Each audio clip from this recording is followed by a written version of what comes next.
Hi guys, this is the video for Chapter 9, Lesson 4. So in this lesson, we are actually going to be taking a look at negative exponents. So if you want to take notes, you can pull out your notes and title this 9-4 negative exponents. Now, I'm going to show you just some logic behind thinking through our exponents, and I'm going to work our way down to a negative, okay? So we're going to find the answer for 3 to the second power, 3 to the first power, 3 to the 0 power, and then 3 to the negative 1 power. So we're going to just take a look at what happens with our answers as we go down by every exponent. So 3 to the second power is 9. 3 to the first power is 3. 3 to the 0 power is 1. So if you were to kind of talk about a pattern that you see here of how our numbers, our answers are going down consecutively, what will you say? We could even, let's do one more where we have 3 to the third power. That would be 27, okay? So between 27 and 9, I think that's divided by 3, right? 27 divided by 3 is 9. 9 divided by 3 is 3. 3 divided by 3 is 1. So let's talk about what's 1 divided by 3. 1 divided by 3, if we wrote it as a fraction, is 1/3, right? So 3 to the negative 1 power is 1/3. Okay, let's go 3 to the negative 2 power. Well, if I divide by 3 again, divide by 3, so basically I have 1/3 times 1/3 again, because I have to multiply the reciprocal. So then I have 1 to the 1 over 9, right?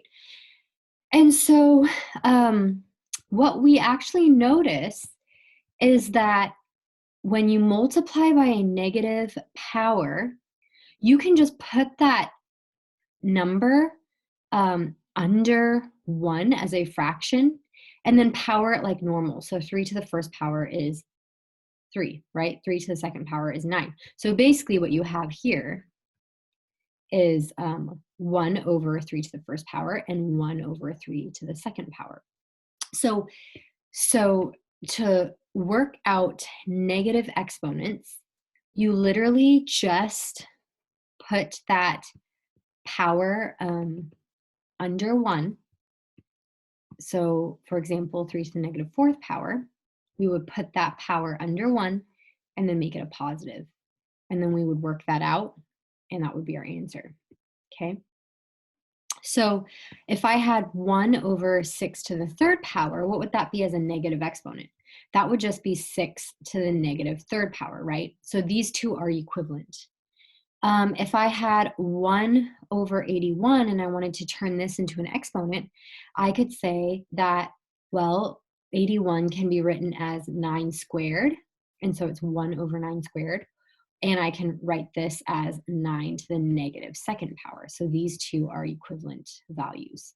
Okay, so let's take a look at our study guide. So on your study guide, it kind of explains how the pattern of the negative exponents work. And then it gives you some example with a number and a variable. So what we're going to do is we're going to write these as a positive exponent, and we are just going to write that out on the side using a positive exponent. So this would be 1 over 6 to the fourth power. This would be 1 over negative 7 to the eighth power. This would be 1 over b to the positive 6th power. And this would be 1 over n to the positive first power, okay? And if we wanted to simplify this, we could just write it as 1 over n as well, because a number to the first power is just that number. Okay, so you guys try 5, 6, 7, and 8 and check back in here. I'm writing the answers down here so you can check.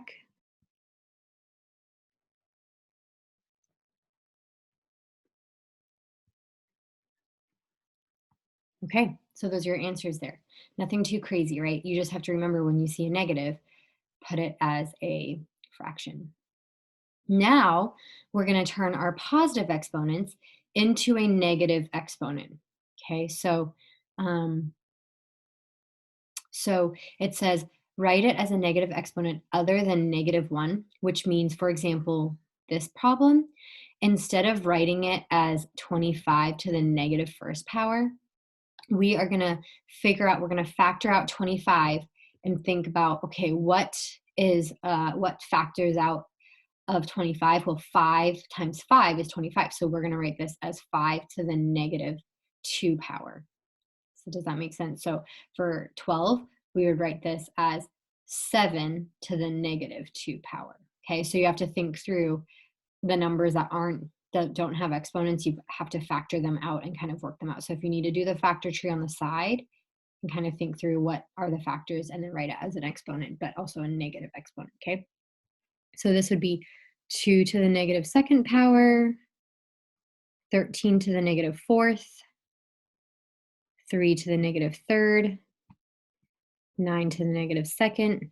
This would be 11 to the negative second, and 3 to the negative third. Okay, so those are your answers there. All right, so looking at the back, now we are going to actually evaluate by plugging in a value into the variable and work it out and solve, okay? So if you need your calculator for this, you can use that. So let's take a look at our first problem.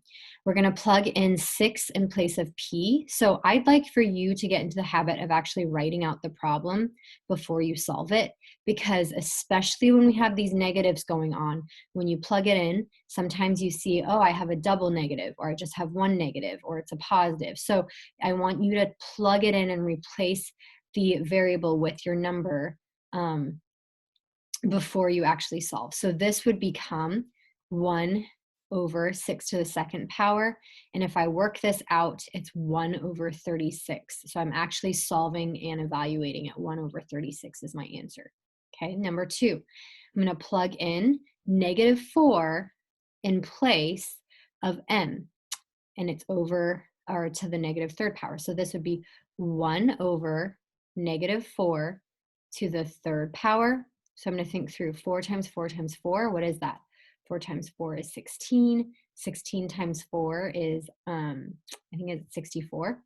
So it's going to be 1 over -64, because if you think through, -4 times -4 times -4 is going to be a negative number. So it's -64. Okay, so your answer is 1 over -64. All right, we've got a few variables combined. So number 3, I have 1 in place of n times p, put it in parentheses, negative to the -1 power, which means I need to work out my parentheses first. Remember, PEMDAS says parentheses before exponents. So parentheses first, and then your exponents, then multiplication, division, and then addition, subtraction. So 1 times 6 is 6.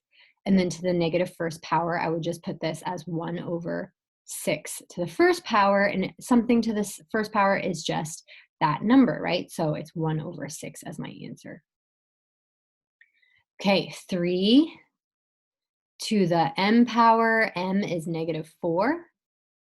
So I'm going to plug in -4 right here, and I'm going to write this as 1 over 3 to the fourth power, and 3 to the fourth power, I don't have this power memorized, but 3 to the third power is 27, so I'm going to multiply this out.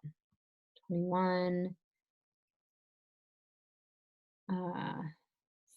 81. Okay, so it's 1 over 81 as your answer. Okay, I'd like you to do 5, 6, 7, and 8. Try those out, and then I'll put these answers up on the board for you here.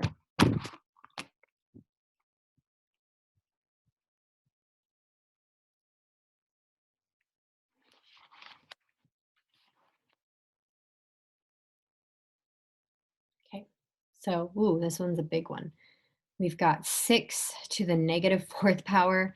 And if you plug that out in your calculator, you have 1,296. Hopefully, I mean, if you did it by hand and got it, that's great. Number 6, 2 times m. So 2 times m is in parentheses, 2 times negative 4, which means I have 2 times negative 4 is negative 8. So I have negative 8 to the negative second power. And so that would be negative 8 to the second power. So negative 8 times negative 8 is 64, right? So that's positive. So it's 1 over 64 as my answer. Number 7, another big one, 1 over 4,096. And then number 8, it's negative 1 over 24, okay? So those are your answers. Try the next few. I might do number 10 with you, maybe number 11 as well. So number 4 is 1 over 256. And then number 10, let's plug it in, negative 3 to the negative 1 power. So this would be 1 over negative 3 to the first power, which ends up just being 1 over negative 3. Okay, number 11, m times p. So m is negative 4, p is 6. Now there's no parentheses here. So notice that my negative exponent goes just to the 6. It doesn't go to the 4. So I'm going to do my exponent first.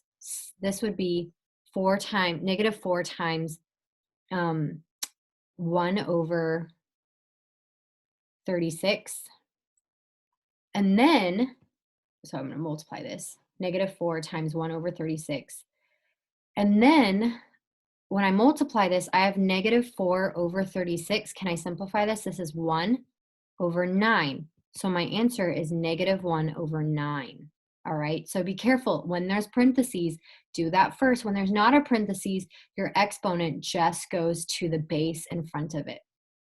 Okay, number 12, try it on your own and then check back in. So p is 6, m is negative 4, and then it's to the negative second power. So it's going to be 6 times 1 over negative 4 to the second power, which means I have 6 times negative, or 1 over 4 times 4 is 16. So then when I work this out, I have 6 over 16, and I'm going to simplify. That's to the 3, 2 divided by 2. This is 3, this is 8. So it's 3/8. So that's your answer, 3/8.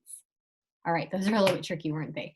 But just be careful with your parentheses, and then just plug it in and work it out based off of the order of operations that you know. And that's it for today.